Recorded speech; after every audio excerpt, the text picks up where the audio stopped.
Από μέσα είναι πεντανόστιμο ζουμερό με τυράκια που λιώνουν. Απ' έξω η πίτα κάνει κράτς. Πάμε να φτιάξουμε τα πιο ωραία μπουρίτος που έχεις δοκιμάσει ποτέ. Στο υπογράφω.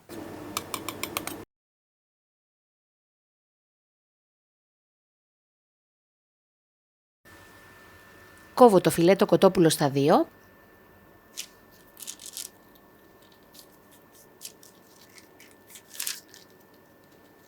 Προσθέτω αλάτι, πιπέρι, ελαιόλαδο,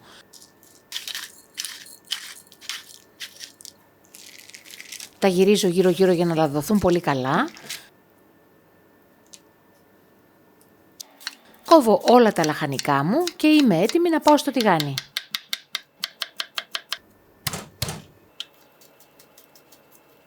Λίγο ελαιόλαδο στο τηγάνι και σοτάρω το κοτόπουλο και από τις 2 πλευρές μέχρι να κάνει ωραία κρούστα και να ψηθεί μέχρι μέσα.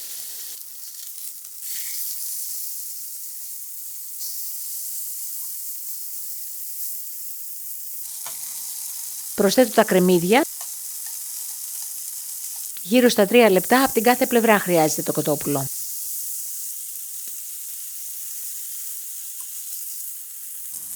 Προσθέτω το σκόρδο, τις πιπεριές,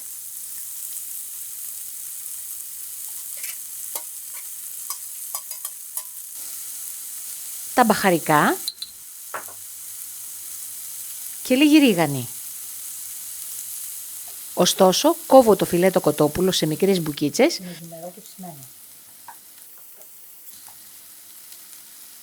και τις επαναφέρω στο τηγάνι. Σοτάρω όλα μαζί τα υλικά να μελώσουν ωραία και προσθέτω το καλαμπόκι. Ανακατεύω να ζεσταθούν όλα τα υλικά και πάμε για τύλιγμα. Θέλω μεγάλες τορτίγες. Γεμίζω με τυρί, ρύζι, γέμιση κοτόπουλου λαχανικών, πασπαλίζω με λίγο μαϊντανό, ξανά τυρί και κλείνουμε σφιχτά ώστε να μην τρέξει η γέμιση. Λαδώνω ελαφρά ένα τηγάνι και ψήνω γύρω στο 1,5 λεπτό από κάθε πλευρά μέχρι να γίνει η επιφάνεια τραγανή.